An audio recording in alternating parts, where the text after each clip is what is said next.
Good morning student. आज हम पढ़ेंगे पार्ट आपका जो है पार्ट 2 है ना, मियां नसरुद्दीन। हमने आपको पिछली कक्षा में, कल की कक्षा में हमने आपको इस पार्ट को बताया था, पढ़ाया था और समझाया था कि इस पार्ट में जो है वो मियां नसरुद्दीन के बारे में बताया गया है, जिनको 56 प्रकार 56 प्रकार की जो रोटियां हैं वो बनानी आती है, हुनर प्राप्त है। तो अब एक लेखिका को जब ये पता चलता है कि यहाँ पे एक व्यक्ति है जिनको 56 प्रकार की जो रोटियां हैं वो बनानी आती है, उनको इतना अच्छा हुनर प्राप्त है, तो वो क्या करती हैं, वो उनसे मिलने जाती हैं, उनसे बात करने जाती हैं, है ना, उनका इंटरव्यू लेने जाती हैं ताकि वो और जान सकें कि वो उन्होंने हुनर कहाँ से सीखा है, वो कैसे बनाते हैं, किस किस को सिखाते हैं, उनके परिवार में कौन कौन है। तो इन सब को जानने के लिए लेखिका क्या करती है, मियां नसरुद्दीन के पास जाती है। अब बहुत सारे क्वेश्चंस भी पूछती है, लेकिन जो मियां नसरुद्दीन है वो क्या करते हैं, वही प्रश्नों का उत्तर देते हैं जो वो देना चाहते हैं। लेखिका बहुत सारे प्रश्नों को पूछती है, लेकिन जो नसरुद्दीन जो है, मियां नसरुद्दीन जो है, वो वही उत्तर देते हैं जो वो क्या करते हैं, वो देना चाहते हैं। बहुत सारे प्रश्नों का उनको उत्तर भी मिला, बहुत सारे प्रश्नों का उत्तर उनको नहीं भी मिला। तो क्या किया उन्होंने, और क्यों करना चाहती थी वो इंटरव्यू, ताकि वो और लोगों को बता सकें, किसके बारे में, मियां के बारे में, मियां नसरुद्दीन के बारे में बता सकें कि एक ऐसा व्यक्ति है जो 56 प्रकार की रोटियां बना सकता है ना। तो वो क्या करती थी, वो अपने अखबार में, अपने समाचार पत्र में क्या करना चाहती थी, छापना चाहती थी। क्लियर। चलिए, तो हम प्रश्नोत्तर की बात करते हैं। यहाँ पर सबसे पहला हमारा जो प्रश्न है, मियां नसरुद्दीन को नानबाइयों का मसीहा क्यों कहा जाता है। प्रश्न है हमारा, मियां नसरुद्दीन को नानबाइयों का मसीहा क्यों कहा जाता है। तो मियां नसरुद्दीन को नानबाइयों का मसीहा इसलिए कहा जाता है क्योंकि मियां को 56 प्रकार की रोटियां बनाने के लिए वो क्या है, मशहूर है ना, उनको हुनर प्राप्त है। यह मियां का खानदानी पेशा, ये जो है पेशा था, जो रोटियां बनाते हैं वो क्या करते थे, खानदानी पेशा है। यह कला उन्होंने अपने पिता से सीखी थी। उनके पिता भी क्या करते थे, भिन्न भिन्न प्रकार की जो है वो रोटियां बनाते थे। तो उनकी जो कला किसने सीख ली, उनके बेटे मियां नसरुद्दीन ने। उनकी रोटियां तुनकी पापड़ से भी ज्यादा महीन होती थी, मतलब वो इतनी अच्छी रोटियां बनाते थे कि बहुत नरम होती थी, और कभी कभी पापड़ से भी क्या होती थी, पतली या महीन होती थी। क्लियर। तो चलिए आगे बढ़ते हैं प्रश्न क्रमांक 2 की ओर। प्रश्न क्रमांक 2 है आपका, लेखिका मियां नसरुद्दीन के पास क्यों गई। तो अभी हमने आपको बताया कि लेखिका जो है वो मियां नसरुद्दीन के पास क्यों गई, ताकि वो उनका इंटरव्यू ले सके, उनके बारे में जान सकें, उनके हुनर के बारे में जान सकें, और उन सब चीजों की जानकारी प्राप्त करके वे अपने समाचार पत्र में उसको प्रकाशित कर सकें। ठीक है। तो इसको हमें लिखना कैसे है, लेखिका मियां के पास अपने उनके हुनर को जानने के लिए गई थी। उन्होंने मियां के बारे में बहुत कुछ सुना था। एक पत्रकार होने के नाते वह उनकी कला की जानकारी प्राप्त करके उन्हें प्रकाशित करना चाहती थी। क्लियर। ठीक, आगे बढ़ते हैं प्रश्न क्रमांक 3 की ओर। प्रश्न क्रमांक 3 है आपका, बादशाह के नाम का प्रसंग आते ही लेखिका की बातों में मियां नसरुद्दीन की दिलचस्पी क्यों कम होने लगी। बादशाह के नाम का प्रसंग आते ही लेखिका की बातों में मियां नसरुद्दीन की दिलचस्पी क्यों कम होने लगी। बादशाह के नाम का प्रसंग आते ही लेखिका की बातों में मियां नसरुद्दीन की दिलचस्पी इसलिए कम होने लगी क्योंकि मियां ने सारी बातें बुजुर्गों के मुंह से सुनी थी। मियां ने सारी बातें जो थी वो किसके मुंह से सुनी थी, बुजुर्गों के मुंह से सुनी थी। बादशाह के नाम का प्रसंग आते ही लेखिका की बातों में मियां नसरुद्दीन की दिलचस्पी इसलिए कम होने लगी क्योंकि मियां ने सारी बातें बुजुर्गों के मुंह से सुनी थी। सच्चाई यह थी कि उन्होंने कभी किसी राजा के यहाँ काम किया ही नहीं था, तभी तो लेखिका के पूछने पर बता नहीं सके कि उन्हें राजा के यहाँ कौन कौन से पकवान बनाए। यहाँ पे लेखिका उनसे पूछती है कि आपने किस किस राजा के यहाँ काम किया, क्या क्या पकवान आप बनाते थे, क्योंकि जो मियां जी थे उन्होंने कभी किसी के यहाँ काम नहीं किया। उन्होंने जो ये हुनर था वो अपने पिता से लिया, लेकिन वो शायद झूठ बोलते थे कि उन्होंने क्या किया है, बहुत सारी राजाओं के यहाँ काम किया है। और ये जब लेखिका ने उनसे पूछा तो उन्होंने यही बताया कि हाँ, मैंने बहुत सारे राजाओं के यहाँ काम किया है, लेकिन किस राजा के यहाँ काम किया है उन्होंने उनका नाम नहीं बताया। और जब उन्होंने ये प्रश्न पूछा तो उन्होंने क्या कर दिया, इसको टाल दिया, मतलब इसका उत्तर सही नहीं दिया। आगे बढ़ते हैं प्रश्न क्रमांक 4 की ओर। प्रश्न क्रमांक 4 है हमारा, मियां नसरुद्दीन के चेहरे पर किसी दबे हुए अधड़ है ना कि आसार देखकर यह मजूमन ना छेड़ने को, अधड़ यहाँ मतलब जो है वो बहुत बुजुर्ग हैं, तो मियां नसरुद्दीन के चेहरे पर किसी दबे हुए के आसार देखकर यह मजूमन ना छेड़ने का फैसला किया, इसके पहले और बाद के प्रसंग का उल्लेख करते हुए इसे स्पष्ट कीजिए। तो लेखिका नसरुद्दीन के खानदान और उनके हुनर के बारे में जानकारी प्राप्त करना चाहती थी, लेकिन जब नसरुद्दीन से लेखिका ने यह पूछा कि मियाँ ने कौन से राजा के पास कौन से पकवान बनाए हैं, यहाँ पे वो जानना चाहती थी कि इतने अधेड़ हो गए हैं, मतलब इतने बुजुर्ग हो गए हैं, है ना, तो वो उन्होंने कौन कौन से राजा के यहाँ काम किया, कैसे ये हुनर प्राप्त किया, और भी किससे मिले, क्या उनका परिवार है, कौन कौन उनके परिवार, ये सब कुछ जानना चाहती थी लेखिका। तो लेखिका नसरुद्दीन के खानदान, उनके हुनर के बारे में जानकारी प्राप्त करना चाहती थी, लेकिन जब नसरुद्दीन से लेखिका ने यह प्रश्न पूछा मियाँ ने कौन से राजा के पास कौन कौन से पकवान बनाए हैं, तो तब उन्होंने नसरुद्दीन ने लेखिका की बातों को टाल दिया, मतलब उन्होंने उनका कोई भी उत्तर नहीं दिया, बात को टाल दिया।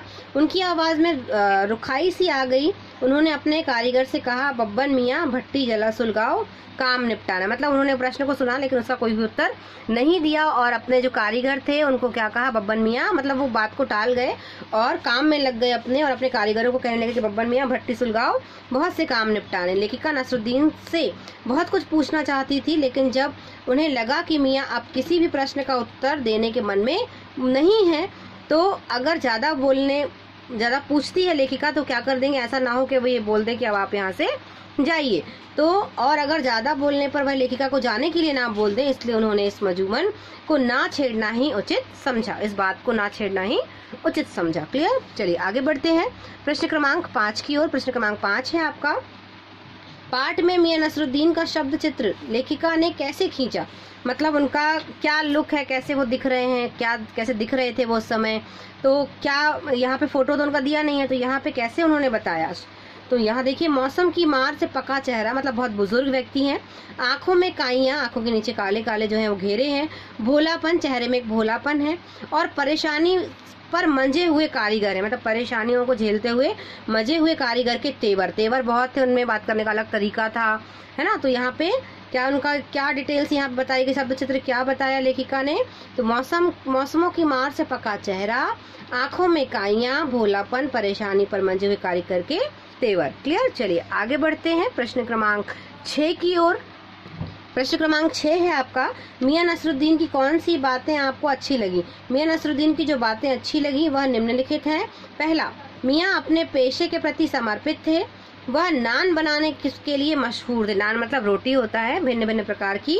तो मियां अपने पेशे के लिए क्या थे, समर्पित थे, वह नान बनाने के लिए मशहूर थे। यह हुनर उन्होंने अपने पिता से सीखा था। वे साथ में काम करने वालों का सम्मान करते थे और कभी भी कारीगरों के वेतन में कटौती नहीं करते थे। जितने भी उनके पास कारीगर काम करते थे वे उनका सम्मान करते थे, यानी कि नौकर है तो उनका सम्मान ना करें, या वो कारीगर है उनके साथ काम करते तो नीचे ओहदे के हैं तो वो क्या करते, सभी का सम्मान करते थे और कभी भी उनके वेतन में किसी भी प्रकार की कटौती नहीं करते थे। मियां लेखिका के सारे प्रश्नों का उत्तर बड़ी ही दृढ़ता और आत्मविश्वास के साथ, जो भी लेखिका ने उनसे पूछा तो उन्होंने क्या किया, जितने भी उत्तर उन्होंने दिए तो बड़े ही आत्मविश्वास के साथ उन्होंने क्या किया, उत्तरों को दिया। क्लियर। चलिए आगे बढ़ते हैं प्रश्न क्रमांक 7 की ओर। प्रश्न क्रमांक 7 है आपका, तालीम की बड़ी चीज होती है। यहाँ तालीम शब्द का प्रयोग 2 बार क्यों किया गया है, क्या आप तालीम शब्द के स्थान पर कोई दूसरा शब्द रख सकते हैं, अगर रख सकते हैं तो लिखिए। तो यहाँ पहली बार आए तालीम शब्द का अर्थ है शिक्षा। याद रखिएगा, यहाँ तालीम मतलब शिक्षा की क्या करना, शिक्षा का अनुसरण करना। जैसे आप शिक्षित हैं, आप स्टूडेंट हैं, आप शिक्षित हैं, तो आप क्या करते हैं, आप जो शिक्षा प्राप्त करते हैं अपने टीचर से, अपने गुरु से, तो आप उसका अनुसरण करते हैं कि मैम ने बोला है कि झूठ नहीं बोलना है तो आप मानते हैं कि हाँ झूठ नहीं बोलना है। अनुशासन का पालन करना है तो आप अनुशासन का पालन करते हैं, है ना। असहाय की सहायता करनी है तो आप उसका भी अनुसरण, मतलब जो भी आप शिक्षा प्राप्त कर रहे हैं तो आप क्या करते हैं, उनका अनुसरण करते हैं।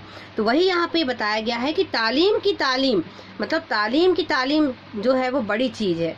तो यहाँ पहली बार आए तालीम शब्द का अर्थ है शिक्षा और दूसरी बार आए तालीम शब्द का अर्थ है अनुसरण करना, है ना। ठीक, तो यहाँ पे इसे इसी तरह भी लिखा। अब यहाँ हम अपने अनुसार बताएंगे कि हम कैसे लिख सकते हैं। तो तालीम का अनुसरण ही बड़ी चीज होती है। तालीम मतलब शिक्षा तो हम प्राप्त करें, लेकिन जब उस शिक्षा का अनुसरण हम करेंगे वो क्या होता है, वो बड़ी चीज कहलाती है। अगला प्रश्न है, मियां नसरुद्दीन तीसरी पीढ़ी के जिसने अपने खानदानी व्यवसाय को अपनाया। वर्तमान समय में प्राय लोग अपने पारंपरिक व्यवसाय को नहीं अपना रहे हैं, ऐसा क्यों? तो देखिए यहाँ पे आजकल क्या है, लोग शिक्षित हो रहे हैं, लोग व्यवसाय करने से ज्यादा नौकरी करना पसंद करते हैं। क्यों? क्योंकि व्यवसाय में उनको पता है कि हानि हो सकती है ना। तो आज का जो व्यक्ति है वो क्या है, वो ज्यादा संघर्ष नहीं करना चाहता है, भले ही उसको नौकरी करनी पड़े, मतलब नौकरी के बाद उसको पूरी मासिक जो है वो वेतन मिलता है। और व्यवसाय में क्या होता है, लाभ और हानि लगी रहती है। वही चीज यहाँ पे पूछी गई है, तो हम इसका उत्तर कैसे लिखेंगे? वर्तमान समय में लोगों की मानसिकता थोड़ी अलग होती जा रही है। वे अपने पारंपरिक व्यवसाय को ना करके नौकरी करना पसंद करते हैं। तेजी से बढ़ते हुए शहरीकरण ने लोगों की सोच को बदल दिया है। लोग व्यक्तिगत रूप से अपनी पसंद का व्यवसाय या नौकरी करना चाहते हैं। क्लियर? चलिए आगे बढ़ते हैं प्रश्न क्रमांक 7 की ओर। कि प्रश्न क्रमांक 7 आपका क्या है और इसे हम प्रश्न क्रमांक 9 आपका क्या है और इसे हम उसका उत्तर कैसे लिखेंगे। ठीक, तो सबसे पहले हम प्रश्न देख लेते हैं। मियाँ कहीं अखबार नवीसतों तो नहीं, मतलब यहाँ पे ये सोचा कि अखबार में छापना है तो वो अलग जवाब दे रहे हैं, अच्छा बता रहे। तो यह तो खोजियों की खुराफात है।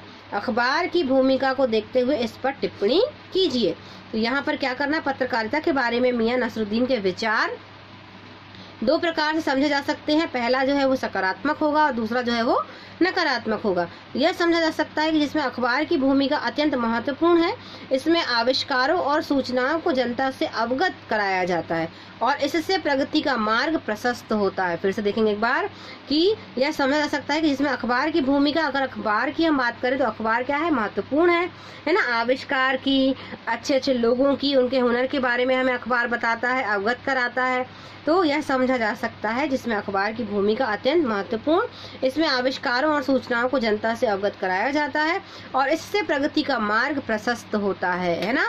लेकिन यदि हम बात करते हैं कि दूसरा पक्ष नकारात्मक पक्ष है तो क्या लिखना है हमें उसमें, वो देख लेते हैं। तो दूसरा जो है आपका नकारात्मक पक्ष में यह समझा जा सकता है कि इसमें अखबारों को बढ़ा चढ़ाकर लोगों तक पहुंचाया जाता है, सनसनी तथा खलबली फैलाने वाले समाचारों को छापा जाता है जिससे उनकी लोकप्रियता बढ़े और अच्छी बिक्री। तो मतलब ये लोगों का मानना है कि जो है वो खबरें कभी कभी झूठी भी छाप दी जाती हैं, जिससे अखबार जो है वो क्या सनसनी फैलाए, खबरें फैलाए और लोग क्या करें, उसको जागरूक, मतलब लोकप्रियता पाने के लोग क्या करें, उसको खरीदें या पढ़ें कि ऐसा क्या हुआ है। तो इस तरह से तो एक ही नकारात्मक पक्ष है किसका, अखबार का। आगे बढ़ते हैं 10वां प्रश्न, जो अंतिम प्रश्न है इस पाठ का। हाँ, तो सबसे पहले पाठ में आए रोटियों, यहाँ पे वैसे हमने आपको बताया कि 56 प्रकार का यहाँ पर रोटियों की बात की गई है, लेकिन सारे 56 प्रकार यहाँ पे नहीं बताए गए हैं। तो कौन कौन से यहाँ पे रोटियों के प्रकार बताए गए हैं कि कौन कौन सी रोटी होती है, उनके नाम लिखने हैं। तो पाठ में आए रोटियों में अलग अलग नामों की सूची बनाइए, इनके बारे में जानकारी प्राप्त करें। तो पहली यहाँ पे दी गई है रुमाली रोटी या पतली रोटी है, मुख्य तरह से तंदूरी व्यंजनों में खाया जाता है। दूसरी है बाकर खानी रोटी, दूसरी कौन सी होती है, बाकर खानी रोटी। यह एक मोटी मसालेदार रोटी होती है, इसकी ऊपरी परत कड़ी बिस्किट जैसे होती है। तीसरा शीरमाल, यह मीठी रोटी होती है, यह ज्यादातर नॉनवेज, मतलब जो होता है नॉनवेज में खाई जाती है। अन्य रोटियों के नाम दिए गए ताफवान, बेसनी, खमीरी, गाव, दीदा, गाजबेन, तुनकी आदि। क्लियर? तो ये था आपका पाठ आपका जो है इसे आपने समझ लिया है, पाठ को समझा। आज आपने इस पाठ के प्रश्नोत्तर को समझा और 10 प्रश्न है जिसे आपको अपनी कॉपी में लिखना है। इसके साथ साथ आपको शब्द अर्थ भी करना है। ठीक है, तो अभी आप इसे अपनी कॉपी में नोट कीजिए और याद कीजिए।